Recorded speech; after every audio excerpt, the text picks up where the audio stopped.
Yeah, you can type your question in the chat box. Okay, as digit equals to false, age is less than 200. Okay, hash for validate it is string, then exist. So, okay. So this is like one of the example we have taken, right?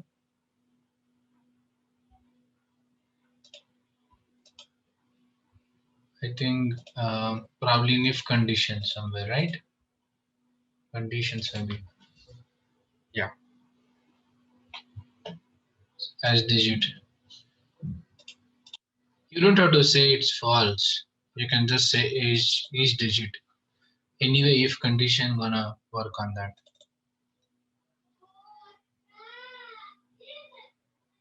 But it's not true. Age is less than validity of the string exists, else continue.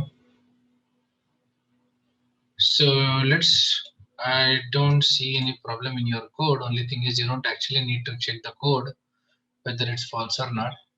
So suppose you are taking that code, let's say in homework I'm gonna type this. Suppose you have the code if age, you define any variable here, age, let's say 100. So you're saying age each digit, okay, and you directly type. You don't actually say equals to false or true, whatever. Okay. So you have a complete block of code. Send me this, okay, with a question. You have my email address anyway. I see that what's your problem. Okay. Send me this. We will talk about it. Awesome. So I understand your problem here, but let's take it. Okay. Let's take it one on one. So what are the things we were learning today? So we took a Star Bazaar example. We started with the customer. We created a preferred customer out of it. That is a child class of customer class. And now we are going to create another child. So what we did for what is needed for creating a child class, we need to pass the name of the parent class.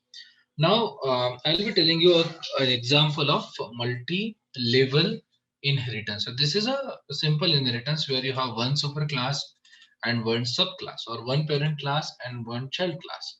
Now if you take one more step, okay, ahead, that is called as multi-level inheritance. What does it really mean? So you have a class, let's say, which is a credit card customer.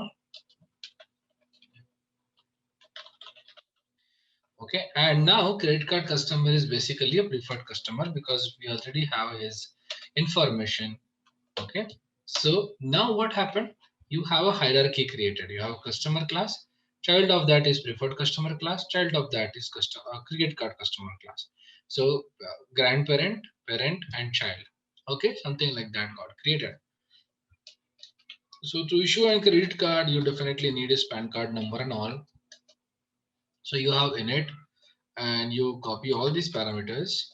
Plus, you are also getting his PAN card number. So PAN and Aadhaar. Okay, for address proof.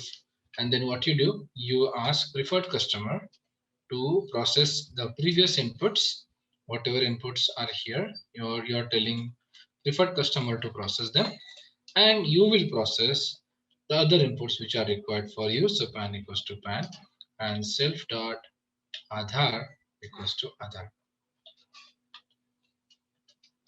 Will do that, and then you can definitely say that okay, it's a credit card customer uh, basically, and you are processing it. There is no word. That's fine. We are not checking spellings here. And Aadhaar.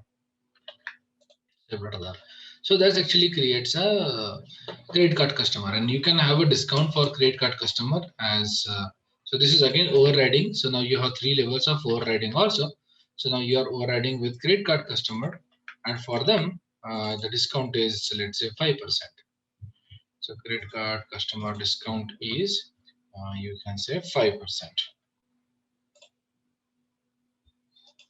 or has 5% discount. So that's right. As 5% discount, and I can use this hierarchy. So this is called as, so say CC cust equals credit card customer, and you pass all these params, and you are also passing, let's say, PAN card number, I don't know, and Aadhaar number, whatever it is, and then send it to it. And now your credit card customer basically dot you have discount method, and that's it. You execute this. So this one is called as, see this now. So preferred customer is customer is processing some initial information. Preferred customer is also processing some information. Credit card customer is processing the PAN card and Aadhaar card, and credit card customer has 5% discount. Cool with that. So this kind of inheritance is called as multi-level inheritance. Multi-level inheritance. Why it is called as multi-level? Because it has 3 levels now, 3 or more. So any inheritance which has 3 or more inheritances or more hierarchical patterns are called as multi-level. Cool with this? Questions? We can do 5 plus 3 as preferred. I did not understand that. We can do 5 plus 3 means. Yeah, you can do that. Definitely, discount can be processed like that. You can have 5 plus 3, or you can actually process all the discounts. Okay, I'll tell you how to do it. So additional. So just suppose you want to give additional 2% discount. That's what you are asking, right? So suppose I want to do has additional 2%. Now discount. Okay. Now for that additional thing, I need to process the method which is from preferred customer. Correct?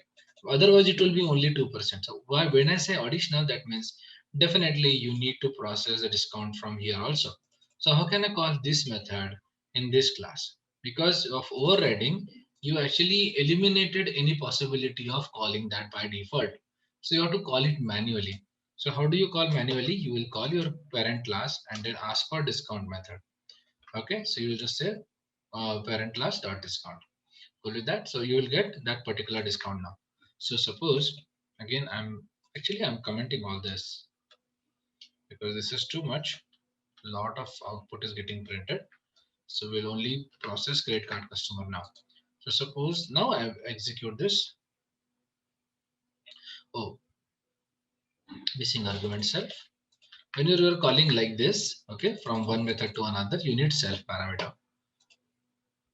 Okay.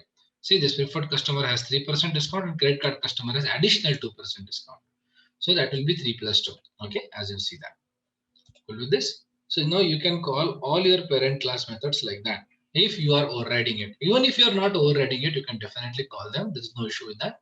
But they're anyway available to you. So why to call? Okay, they're anyway directly available. When you are overriding, then you are actually shadowing them. Okay, it's no longer visible directly. So when they're invisible, you can call them manually. Cool with that? Now we just saw the overriding methods. What if we don't have any overriding methods? Like what if you have your own methods? Yes, you can. So suppose my customer has a discount only, but my this preferred customer has some email coupons. So I have some method here which is called send email, okay, discounts or coupons. Okay, and then it has some parameters, and then you will just print email sent to, and yes, you can just say self dot email. So you'll be sending some email coupons to them. For credit card customer, you can actually send some what I can say. You can have some what I can say CIBIL report validation. Okay, so you can have validate CIBIL method, correct? And here you can definitely validate PAN card and Aadhaar card. So you can say CIBIL validation with, and you have self dot PAN. With that, so all these methods are not actually part of other things. So you have those capabilities available in individual methods. Credit card customer. Cool with this? So I can call them. And by the way, CC customer has all the method access. You have discount method, you have a send email coupons method, and you also have so CC dot validate CIBIL method. All the methods are accessible because it's a child, okay, child of child. So basically grandchild. Okay. and you can run this. You will get email sent to this and civil validation also done for the PAN card. So you may have methods which are overriding, you may have methods which are not overriding.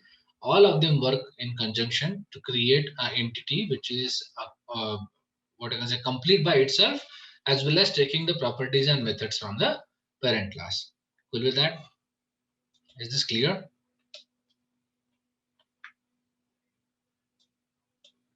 Now there is one more way of inheritance in Python, which is actually if you are coming from C++ background, you are aware about it. It's called as multiple inheritance. So multiple inheritance is little weird. It's little different. Okay. So multiple inheritance means you have two parents. Okay. So meaning the class has two parents. Cool with that? So and not only two, it has many parents like that. So you can have any number of parents and you can process it. Cool with that? That's called as multiple inheritance. Okay. So multiple inheritance is little different. Now we'll open this.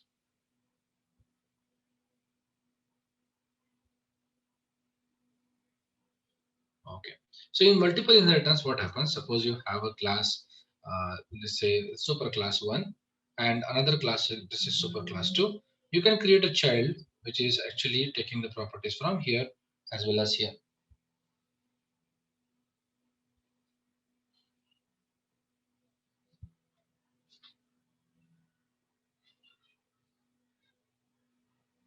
Okay. So what will happen is all the properties and methods from S1, all the properties and methods from S2 will be part of C1 also. Cool with that? That is called as multiple inheritance. And you can have a hierarchy here. Like C1 can have one more child, which is GC1. That is grandchild 1. And again, these all methods percolated from here and all methods percolated from here will be available in GC1. Cool with that? And you can actually plug and play all the components. So suppose you have this A1 and A2 as a parent of B, and then you have here you have C, and probably you have two child classes D1 and D2, and you can create any kind of complicated structure like that. Cool with that? The child class will have methods of all the parent classes and all the parent classes. Okay, in either way. Cool with that? So this kind of composition is called as multiple inheritance. Now to take that example, I will be modifying this example with the help of a class which called as class address validation. So I will be having a class here.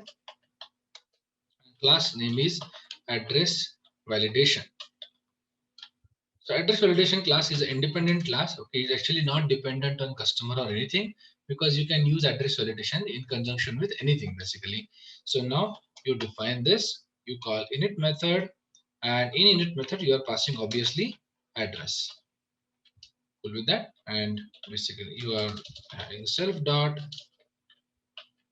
address equals address, and you can print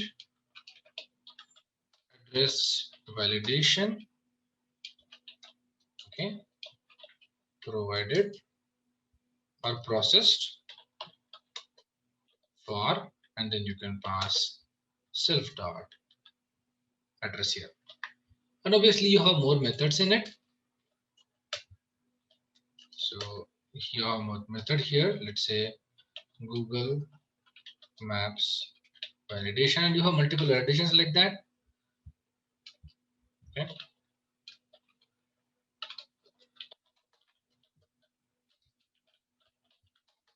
Google Map validation self dot address. Okay.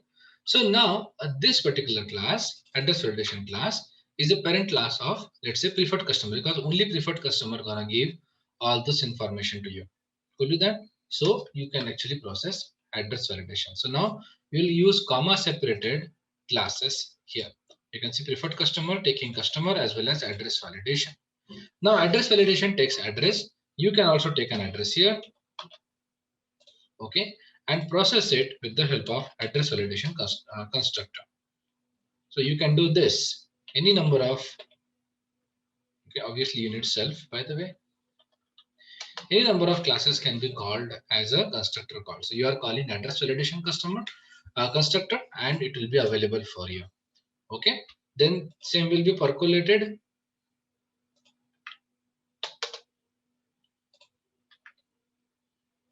and past. So your P after email. After email, I'm gonna pass address. And you have PAN and Aadhaar. Cool with that? So now let's take an example. Let's run this thing. Of course, you need to have address here. So some address. Too many parameters, but that's okay. And now I will be able to access the method of address validation also. So if you see cccust and save, you can see this address, and you can also say validate Google Map validation. Got it?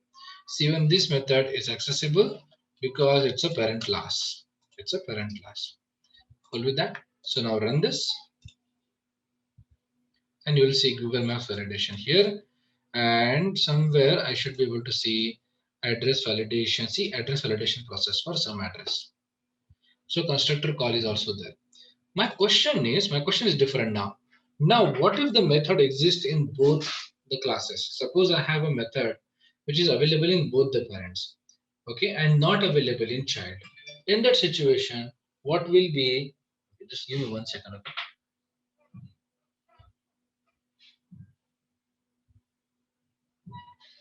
So I need an opinion from you. What will be, so if there is a method available, let me show you this. There is a method available. Let's say I'm adding a method here which says it's a test method. Okay, I'm not running any logic as such. Test method, and this is I'm just printing here.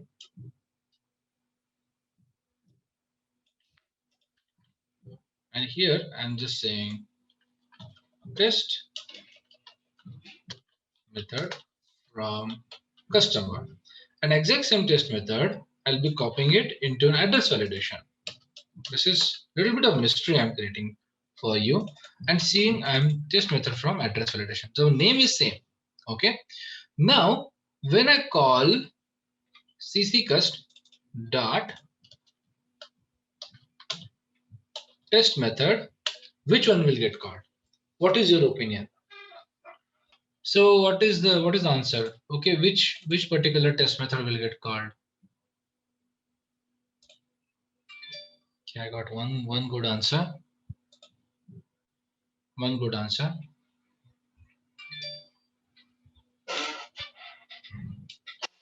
Okay, so let's see. Let's execute then and see what happens. Or will I get an error? That is also a possibility, right? Because of ambiguity, I might get an error. So let's see. Execute this.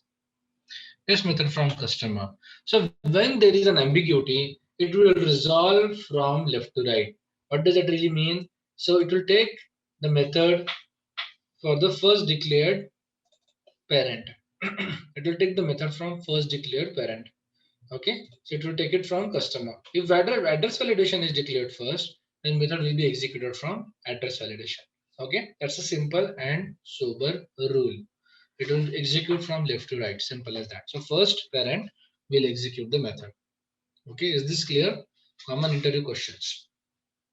Common interview questions. If both the parent classes has exact same method, which one get executed? The first parent which gets declared.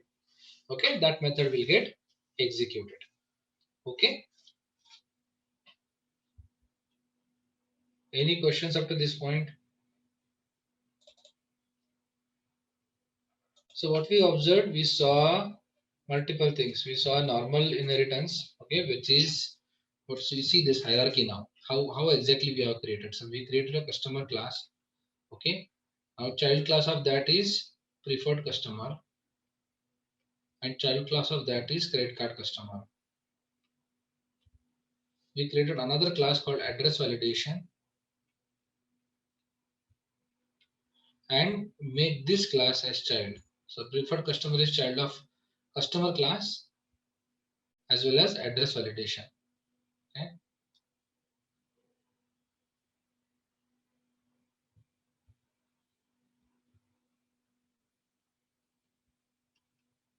Okay, and then we created instance of this. Now this instance has access to all these methods and all these methods. Okay, so this feature is called multiple inheritance. Also, this is multi-level because you have multiple. You have a hierarchy here. Good with that? So this is multi-level inheritance also. Clear with this? Okay. So let's stop our discussion on inheritance here.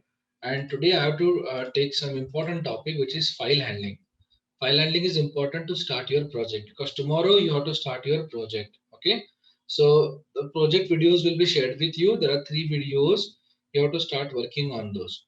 So first thing is reading a file. In Python, reading a file is super easy.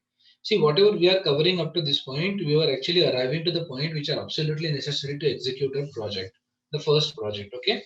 So this is our first professional level project where you will actually process the data given by the company.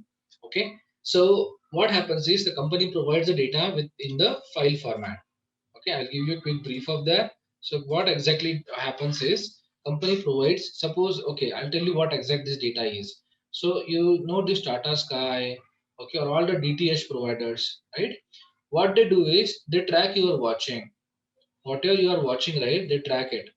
Okay, and they create a file. So every device installed on, I'm talking, this is not imaginary case. Okay, this is a real data I'm talking about. So all these DTH devices basically they track your watching. Like if you're let's say there is a new advertise came for cred, okay, or new advertise came for some bank. Okay, so this advertise is not so interesting and advertises for 15 seconds or 10 seconds. So after 3 seconds people are actually going away. Okay, they are changing their channels. So this data will be sold to the bank and tell them, okay, your advertise is bad. Okay, probably something at this 3 second to 5 second interval which irritates customer. So they will edit this part and remove it or change their advertise. Okay, so this kind of information is available. If you think this is not happening, I'm lying to you. This is happening. Okay, every single thing you do on your TV is being watched and tracked, and our project is about that only. Our project is executed by Nielsen. It's a real project which was actually happened. Means I was part of this particular project, and now what happens is the different regions, okay, send the data to the box. Okay, and we have a centralized location where all this data will be processed. So you will get that particular file. Okay, so we will call it as customer watch time. Okay, customer watch time, like which customer what watched what exact thing, okay, for how much time. That all the information including its profile is given to the processors, and processor creates report out of it. So what we have to do is we have to get that file and process it. So processing means now this file comes from the network. Okay, so there are multiple networks providers. So this file generated is in the CSV format, comma separated value. Okay, this comma separated value may contain some special characters like dollar and all. So all those things you have to eliminate and make sure that you have a clean data, and then you process that data to the database. Good with that? So for all these things, what all this execution you have to do, this is actually a practical business programming. Okay, now our first step will be reading a file from the location. Okay, so my steps will be this. So first check if the file exists. Check file exists. Second thing is read that file. Okay, third thing is validation. Okay, so what I was saying is I was explaining the project to you. So these are the 5 steps. Check the file exists or not, read the file, file validation, write the error file, and validated record inserted into database. This is what you need to do. So validation logic will be in normal Python. So you know that now we are listening, we are actually learning reading a file, writing a file, and checking if the file exists today. Okay, and it's very easy in Python, super easy, I'll tell you. So let's start that. So the basic function of the file is you have a basic operation called as open. Okay, are you with me? Yeah, yeah. Closing is already, so closing is not a functionality, is necessity. Okay, so now here you go. You have a file. By the way, the basic functionality of a file is open function. So open is file function. Okay, so let's go ahead and use that. So file, let's say, and here you are saying open. and you are giving the path of the file. So where is the path? So let's take that. So let's say file underscore path, wherever it's available. As of now, we don't know where exactly it exists. So let me open the folder where it exists actually.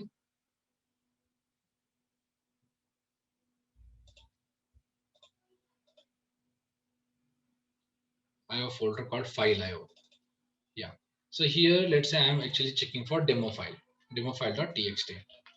Okay. So I'm writing this demo file.txt and copy pasting the file path. Okay. One tip, remember forever, whenever you create this file or whenever you create a file path, delete the C drive, delete your slashes and reverse the slashes. Reverse the slashes. So that this particular path will work in Unix, Mac, okay, whichever operating system it is, it will work there. Okay, so reverse the slashes. Now file open and pass this particular file path. It will open the file in read only mode. Read only mode. Cool with that? So if you want to actually specify the mode, you can also do that. Okay, so your mode is R and T. R and T are read only and text file and text. There are four modes like that. So we have read only, we have write, we have append, and we have create. Okay, these are the different four modes. So what I'm saying is file path is specified and I'm trying to open this file. Okay, so if it is open, what I can do with that? Okay, so you can read it. So file dot, and you can just start reading. So you can actually use read, and read will give you entire file. And after read is complete, of course we don't use read function much. I'm just giving you the option and close this. So run this. Oops.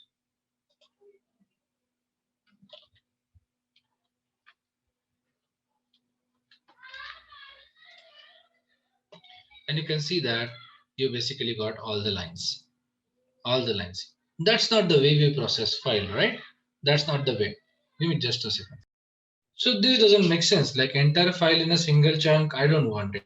Okay, so I have to iterate through it. So we generally do not use read function. What we do, we iterate through it. So for each line in file, that's what we do.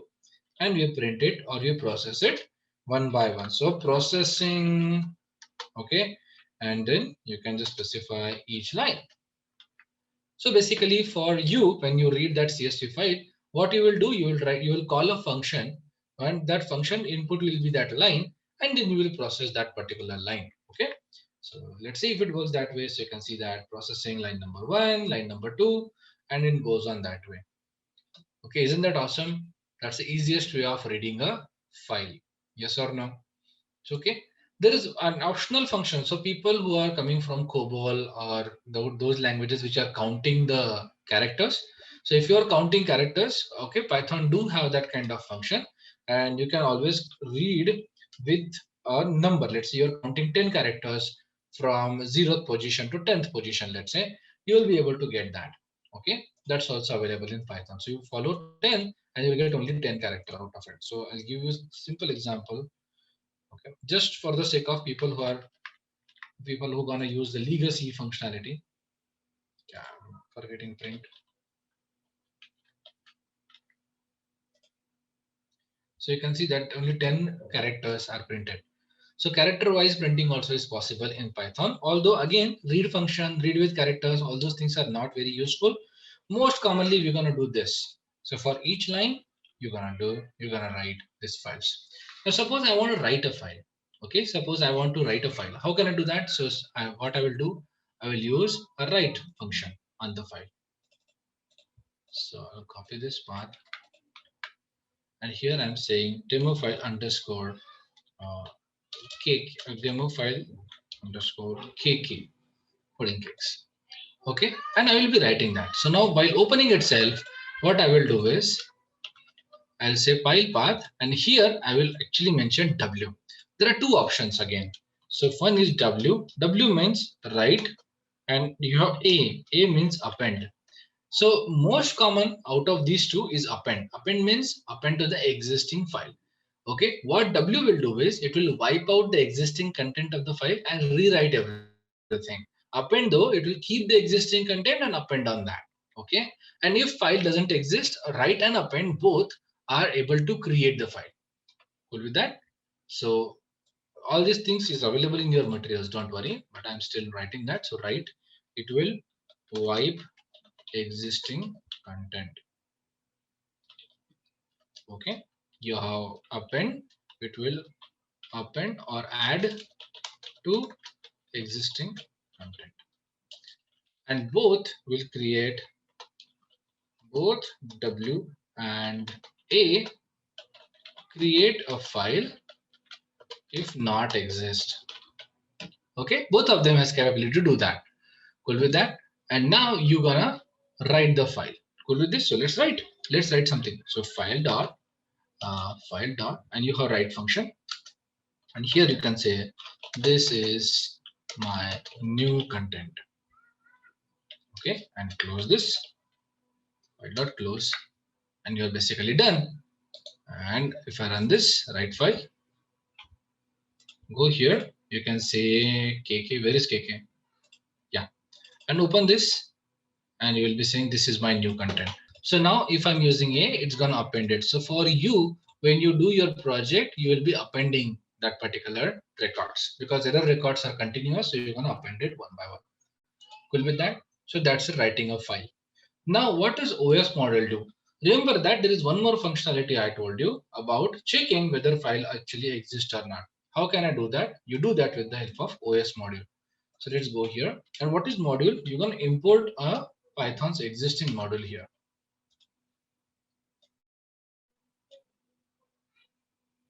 I mistake append forget, sir. Append. No, it's there. A is for append. Why you said forget? Import OS. Now OS module provides you a facility or provides you a way to check if the file exists, if the folder exists, all kind of that stuff.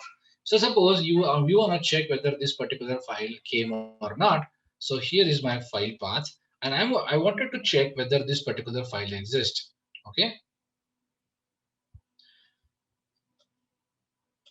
If we forget, then boss asked for the data, then boss will forget your employee number from the company.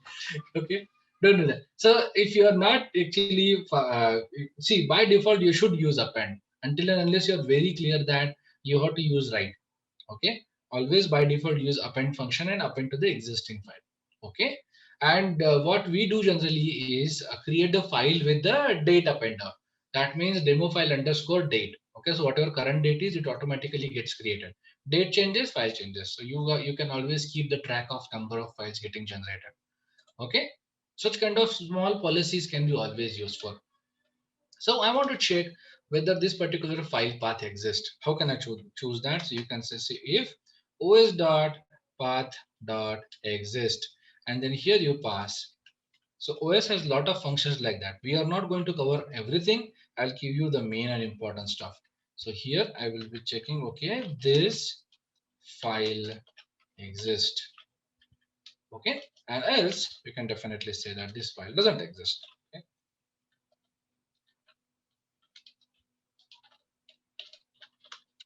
This file doesn't exist. Simple as that. So check this, and you can see this file does exist. Okay, yes, OS import. So import OS means OS is a module. OS is a module which is provided in the Python itself. Okay, when you import that, all the functions in OS will be provided to you. Okay, there are a lot of modules like that. Obviously, all these functions which you want to import will not be part of single Python built-in module, right? They are separated in different files. So we are importing one of the file called as os.py. In that, lot of functions are created or basically provided, which are connecting to your operating system. That's why it's called as OS. Okay, so operating system specific. The OS, it will actually, so it can make a directory for you. Okay, so suppose I'm checking if, okay, I'm checking a directory. Okay, let's do that. So here, file path dir. Okay, I'm just telling you the power of OS. Say I'm creating coding kings, one of the directory, and I'm checking if that particular directory exists. if os.not exist, and you're passing this. And if that particular directory doesn't exist, what I want to do is, so here, okay, do nothing because it's already existing. But if it doesn't exist, then what you should do? Okay, you have functionality os.mkdir. Okay, go ahead and make the directory, pass the file path. It will make the directory for you. Isn't it amazing? So yes, and you will print it here like, okay, directory is created. Cool with that, and run this file. Directory is created. Is it really? You can see that Coding Kings is created. Got it? So OS is very powerful. How you open OS file as a code? Oh, okay. How do you open this? See what you do. Okay, first thing you can go here, okay, or you can hover. Just press the control button and hover on OS, okay, and you click on it. It will open this. Okay, hold the control, hover on this, and click. That's it. Good with that. So now you can actually create what? You can actually do a lot of things. Okay, one of things we did is we created a folder. We can delete the files also. So s dot I think delete direct function available. I think this is rmdir for remove. Oh yeah, remove function directly there. Okay. So see this remove, and remove will remove that particular file. Okay, so it will delete. Doesn't matter whether it's a directory or file. Okay, so for operating system, directory and file are same. Okay, for you directory is a combination of files, but for operating system, directory and files are same. So you can assume that remove will basically remove the directory or file for you on the specified path. So let's say I mentioned a path, probably let's take a file here. See this demo new a.txt, something like that. So let's grab this and remove it. So remove, provide this, and append the path.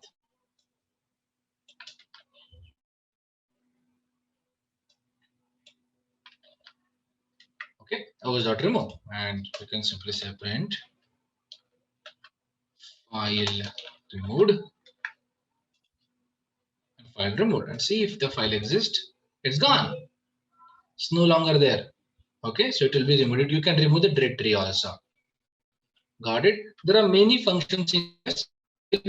Some functions in our Django framework also. So few importance of remove is for removing a file. rmdir is remove directory. mkdir is make directory.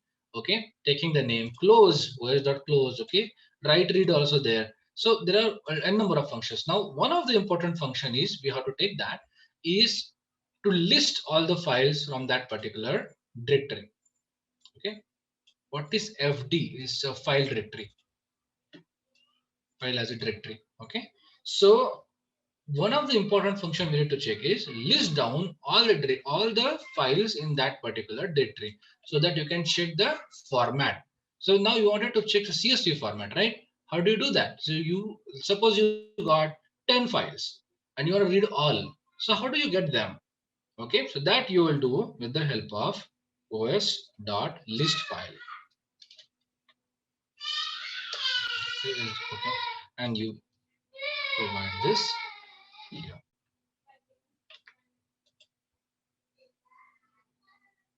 Okay.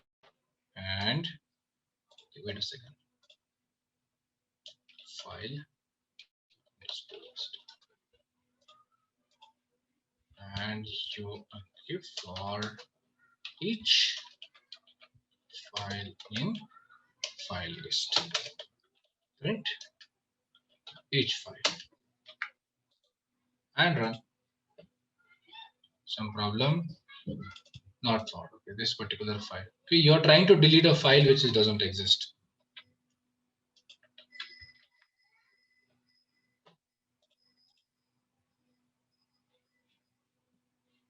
OS directory can be do. OS dir. What does that really mean? OS no. OS is a module. Module has a functions. Okay, OS is a module. Inside that you have functions. Now see this. When I'm actually taking the list of files, os.list directory, and this I'm passing a directory path. I'm getting all the files in that directory. Got it? And now you can iterate through it. You can check if that has an extension of CSV. Okay, it has .csv into it or not. Okay, and then you only scrutinize only CSV files out of it. Cool with this? Hidden file and folder. Why do you need hidden file? Folder also comes here. So see this H2K, June, coding kings, test files. Okay, can definitely do that. Hidden folder, it doesn't actually give you hidden folders and all. Why you want ethical hacking? Ethical hacking instead of a business programming? Okay. Okay. So this is what you need to actually start your project. I'm going to give you a URL, okay, a basic YouTube link, which you have to read through, which you have to listen to, and then understand the project and start working on the project. And whenever you do that, whenever you complete the project, send that all Python files to me. Either you create your own GitHub repository or send just that is zip file. No issue with that. Cool with this? So ready for that? Okay, I'm giving the link again. Please copy the link. Please copy the link. Okay, so what we're gonna do, we will be starting. Okay, link can't copy. Why?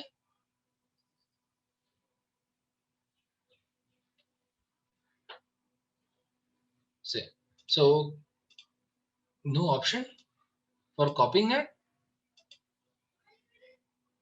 Okay, I don't know. Click on it then. Maybe